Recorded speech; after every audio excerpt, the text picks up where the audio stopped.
टीना और मुकेश दोनों एक दूसरे से बहुत प्यार करते हैं और दोनों शादी करना चाहते हैं, परंतु टीना और मुकेश के माता पिता शादी के खिलाफ हैं। परंतु मुकेश और टीना को समझ में नहीं आ रहा है कि वो शादी कैसे करें। तभी मुकेश टीना से बोलता है, टीना तुम घबराओ मत, हम दोनों चलो भागकर शादी कर लेते हैं। हाँ मुकेश, तुम बिल्कुल सही कह रहे हो। ऐसे भी हम दोनों के प्यार को समझने वाला यहाँ कोई भी नहीं है, परंतु हम दोनों भाग के जाएंगे कहाँ मुकेश? टीना तुम चिंता क्यों करती हो? मेरा शहर में एक बहुत ही अच्छा दोस्त है, वो हमारी मदद जरूर करेगा और जब हमारे बच्चे हो जाएंगे तो फिर से हम दोनों गांव चले आएंगे। ठीक है मुकेश, तो चलो आज ही हम दोनों भाग चलते हैं। और इस तरह टीना और मुकेश दोनों घर छोड़कर भाग जाते हैं। शहर जाने के बाद अपने दोस्त के घर जाते हैं। तभी उसका दोस्त बोलता है, अरे भाया मुकेश, अरे कब आया तू? और मुझे बताया भी नहीं कि तू इसी शहर में रह रहा है। और ये तेरे साथ लड़की कौन है? अरे भाया क्या बताऊं, बहुत लंबी कहानी है ये। अरे भाया तो शॉर्टकट में बता दे। अरे भाया तो ले सुन, ये मेरी बीबी है, मैंने इससे आज ही शादी की है। और तू तो जानता ही है मेरे माता पिता लव मैरिज के साफ खिलाफ हैं, इसीलिए मैं सोचा कि अपने दोस्त के पास चलूं, वहीं कुछ दिन रहूं।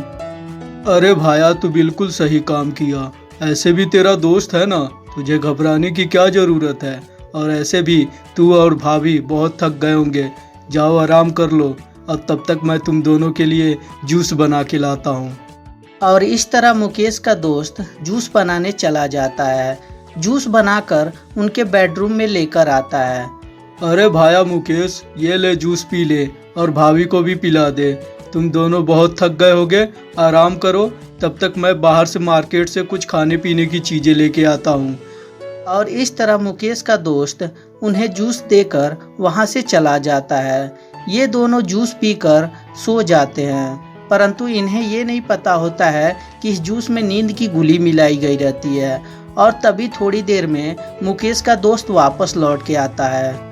अरे वाह क्या बात है, भाभी जी तो सो गई। ऐसे भी इतनी खूबसूरत लड़की मैंने कभी नहीं देखी। चलो भगवान ने मेरी फरियाद सुन ली, पहला सुहागरात तो मैं ही मनाऊंगा। और ये सोचकर मुकेश का दोस्त उसके ऊपर टूट पड़ता है और उसके साथ वो सब कुछ करता है जो एक पति पत्नी के बीच होता है। परंतु टीना को कुछ भी पता नहीं चलता, क्योंकि वो नींद में रहती है, नींद की दवा खाने की वजह से। थोड़ी देर बाद जब दोनों की नींद खुलती है, मुकेश ये क्या हो रहा है मेरे साथ? मेरा पेट इतना दर्द क्यों कर रहा है और सर भी भारी है। हाँ यार, मेरा भी पता नहीं क्यों सर बहुत भारी है, लग रहा है हम लोग को थकान हो गई है। हाँ, परंतु मेरा पेट क्यों दर्द कर रहा है? हो सके तुम सुबह में ढंग से खाना नहीं खाई थी, इसी के कारण से पेट दर्द करता होगा। और इस तरह ना तो टीना को समझ में आता है कि मेरे साथ क्या हुआ है, और ना ही मुकेश समझ पाता है कि मेरे पत्नी के साथ कोई गलत काम भी हुआ है। धीरे धीरे समय गुजरता जाता है। अब मुकेश के दोस्त का मनोबल और ज़्यादा बढ़ता जाता है। अरे भाया, उस दिन तो बड़ी मजा आया था। एक काम करता हूँ, आज भी जूस में नींद की गोली मिला के दे देता हूँ, कौन जानने वाला है। और इस तरह एक दिन मुकेश घर पे नहीं रहता। बेचारी टीना अकेले घर में रहती है। तभी उसका दोस्त उसके लिए जूस लेके जाता है। और भाभी जी क्या हाल है? अरे देवर जी बढ़िया है। चलिए आप बहुत थक गए होंगे, एक काम करिए जूस पी लीजिए। अरे देवर जी मैं तो घर में ही हूँ, तो मैं थक कैसे गई? अरे भाभी घर का सारा काम करती हैं, मुझे भी खाना बना के खिलाती हैं और मेरे दोस्त को भी खाना बना के खिलाती हैं। आप थक जाती होंगी, आपका भी ख्याल रखना मेरा फर्ज बनता है कि नहीं? और इस तरह रोहन टीना को मीठी मीठी बातें बोलकर और उसे पटाकर उसे जूस पिला देता है। टीना जूस पीने के बाद थोड़ी देर में गहरी नींद में सो जाती है। उसके बाद रोहन उसके साथ फिर से वो गलत काम करता है जो एक पति पत्नी के बीच होता है। धीरे धीरे समय गुजरता जाता है। अब मुकेश के दोस्त का मन और ज़्यादा बढ़ने लगता है। अरे वाह क्या बात है, अरे यार भाभी इतनी टॉप की हैं, क्या बताऊँ, मज़ा आ जा रहा है यार, कसम से बहुत टॉप की बीबी पाया है मुकेश। अरे यार, कितना भी इसको देखो, कितना भी इसके प्यार को चखो, साला मन ही नहीं भागता। और ये सोचकर रोहन एक दिन और अपने भाभी के लिए जूस लेकर जाता है। भाभी, ये लीजिए, जूस पी लीजिए। अरे देवर जी, आप इतना कष्ट क्यों करते हैं, मैं पी लूंगी। अरे भाभी, मैंने बोला था ना, आपका ख्याल रखना मेरा पूरा फर्ज है, और इसमें इस कष्ट की क्या बात है, आप भी तो मेरे लिए कष्ट करती हैं। अरे देवर जी, ये आपका बड़प्पन है। ठीक है, जूस वहाँ रख दीजिए, मैं थोड़ी देर में पी लूंगी। हाँ भाभी, लेकिन पी जरूर लीजिएगा, बहुत मस्त ठंडा है एकदम। हाँ ठीक है देवर जी, मैं पी लूंगी। और इस तरह रोहन जूस रख कर वहाँ पे चला जाता है। इधर टीना भूल जाती है कि उसे जूस भी पीना है और वो चुपचाप जाकर बिस्तर पे सो जाती है।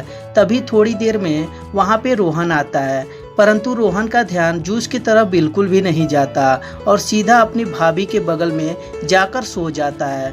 तभी अचानक से टीना उठ जाती है।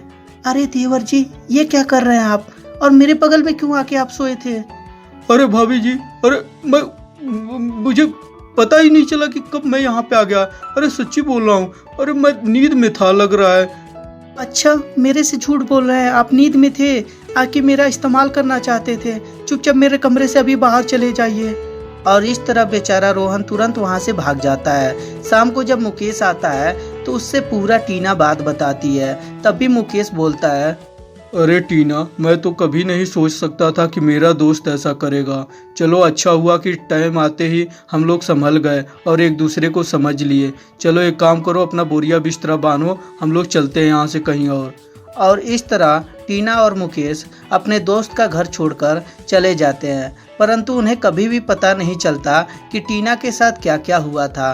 तो दोस्तों, कैसी लगी ये स्टोरी हमें कमेंट करके ज़रूर बताएं। अगर जो स्टोरी अच्छी लगी हो तो कृपया लाइक कर दें और हमारे चैनल को सब्सक्राइब करते समय घंटी भी ज़रूर दबा दें। और हाँ दोस्तों, अपने दोस्तों के साथ शेयर भी ज़रूर कर दें।